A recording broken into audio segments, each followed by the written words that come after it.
నమస్తే విజన్ న్యూస్కు స్వాగతం. ఈనాటి వార్తలు.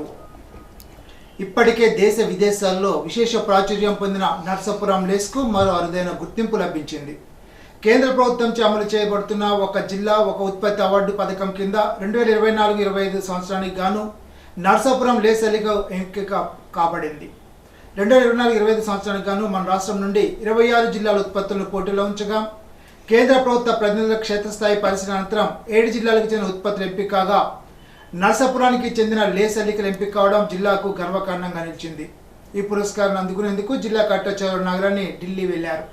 కొత్త ఢిల్లీ ప్రగతి మైదానంలో భారత్ మండపంలో సోమవారం జరిగే కార్యక్రమంలో ఓడిఓపి అవార్డును కేంద్ర వాణిజ్య పరిశ్రమల శాఖ మంత్రి చేతుల మీదుగా జిల్లా కలెక్టర్ చదవడ నగరాన్ని స్వీకరించబోతున్నారు.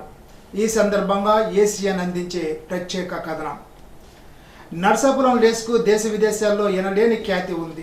పశ్చిమ గోదావరి జిల్లాకు ఎవరు వచ్చినా నర్సాపురం లేసు పార్కును సందర్శించి లేసు ఉత్పత్తులు కొనకుండా వెళ్లడం ఉండదు. దేశంలోనే కాకుండా అంతర్జాతీయ సమావేశాలు సదస్సుల్లో సైతం లేసు ఉత్పత్తుల అలంకరణ కనపడుతుంది. ఇతర రాష్ట్రాలు దేశాలకు లేస్ అల్లికలు ఆన్లైన్ ప్లాట్ఫారం ద్వారా ఎగుమతి అవుతున్నాయి. లేస్ అల్లికలకు గత కొద్ది నెలల క్రితం కేంద్ర ప్రభుత్వం నుంచి భౌగోళిక గుర్తింపు కూడా లభించింది. ఈ అవార్డును కూడా జిల్లా కలెక్టర్ చదవడ నగరాన్ని ఢిల్లీలో ఏర్పాటు చేసిన కార్యక్రమంలో అందుకున్నారు. నర్సాపురం లేస్ పార్కు తెలియని వారు ఉండరంటే అతిశయోక్తి కాదు. లేస్ అల్లికలు సంవత్సరాలుగా ప్రసిద్ధిగాంచాయి. ఇటీవల కొంత మార్కెటింగ్లో వెనుకబడిన ఉత్పత్తులు తగ్గిన తరుణంలో జిల్లా కలెక్టర్గా చదవడ నగరాన్ని పదవి బాధ్యతలు చేపట్టినట్టు నుండి లేస్ పార్కుపై ప్రత్యేక దృష్టి సారించి మళ్లీ లేస్ ఉత్పత్తులకు పూర్వవైభవం తెచ్చేందుకు నిరంతరం కృషి చేస్తున్నారు. వీటికి ఆన్లైన్ మార్కెటింగ్ కల్పించడంలో బలం చేకూరింది. తరచూ లేస్ పార్కును సందర్శిస్తూ వారు తయారు చేసిన వివిధ డిజైన్లను ఎప్పటికప్పుడు పరిశీలించి అల్లికదారులకు తగు సూచన అందజేయడంతో అల్లికదారులు నూతన ఉత్సాహంతో వినూత్నమైన డిజైన్లు రూపొందించి ప్రదర్శించడం జరుగుతోంది. తద్వారా లేస్ ఉత్పత్తులకు పూర్వవైభవం కల్పించే దిశగా అడుగులు పడ్డాయి.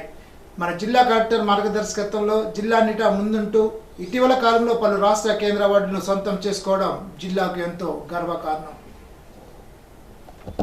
ప్రజా సమస్యల పరిష్కారానికి ప్రభుత్వం ఇప్పటికే ప్రారంభించిన మీకోసం కాల్ సెంటర్ 1100 సేవను వినియోగించుకోవాలని జిల్లా కలెక్టర్ చదవడ నగరాన్ని పిలుపునిచ్చారు.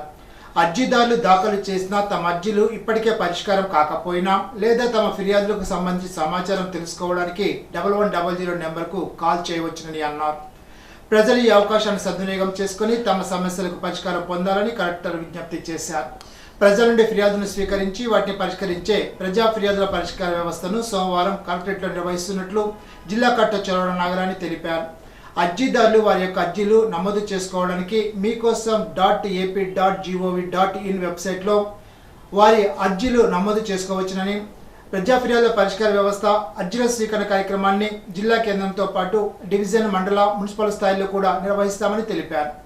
అర్జీదారులు ఈ విషయాన్ని గమనించి తమ ఫిర్యాదులను సమీపంలో డివిజన్, మండల కార్యాలయం లేదా మున్సిపల్ కార్యాలయంలో సమర్పించుకోవాలని అన్నారు. భీమవరం మండలం దిర్సుమర్రు గ్రామ ఇలవేలుపు శ్రీ గోగులమ్మ అమ్మవారికి ఆషాఢ మాస సారిను గ్రామ మహిళలు భారీ ఎత్తున అమ్మవారికి సమర్పించారు. దిర్సుమర్రులో ప్రజలందరూ సుఖ సంతోషాలతో అమ్మవారి చల్లని దేవునితో ఉండాలని ఆనవాయితీగా ఆషాఢ మాసంలో అమ్మవారికి సారి సమర్పించడం జరుగుతోందని చెప్పారు. గ్రామంలో మహిళలు పెద్ద ఎత్తున సుమారు 25 రకాల స్వీట్లు, పండ్లతో ఊరేగింపుగా బయలుదేరి అమ్మవారి ఆలయం వద్ద గోగులమ్మ అమ్మవారికి సారిను సమర్పించారు.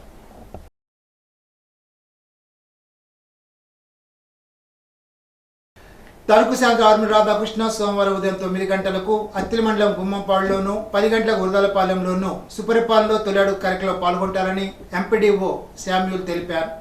అత్తిలి మండలంలో గల ప్రజాప్రతినిధులు, కూటమి నాయకులు, అధికారులు పాల్గొనాలని కోరారు. యువతకు ఉపాధి కల్పించడమే కూటమి ప్రభుత్వ లక్ష్యమని తణుకు ఎమ్మెల్యే ఆర్మీ రాధాకృష్ణ అన్నారు. భవిష్యత్తులో ఉద్యోగాల కల్పనకు తణుకులో ఏర్పాటు చేసిన మెగా జాబ్ మేళా ఒక వేదికగా నిలుస్తుందని చెప్పారు. తణుకు కొండేపాటి సరోజినీదేవి మహిళా కళాశాల ఆవరణలో నిర్వహించిన మెగా జాబ్ మేళా ప్రారంభించిన ఎమ్మెల్యే రాధాకృష్ణ మాట్లాడారు. రాష్ట్ర వ్యాప్తంగా సుమారు 70 కంపెనీలు ఈ జాబ్ మేళాలో పాల్గొన్నాయని, ఇందుకు సంబంధించి ముందుగానే దాదాపు 3500 మంది రిజిస్ట్రేషన్లు చేసుకుని ఉద్యోగ మేళాకు హాజరయ్యారని తెలిపారు. దేశంలో దాదాపు 50% మంది యువత ఉన్నారని, భవిష్యత్తులో యువతకు దేశాన్ని నడిపించే గల శక్తి ఉందని అన్నారు.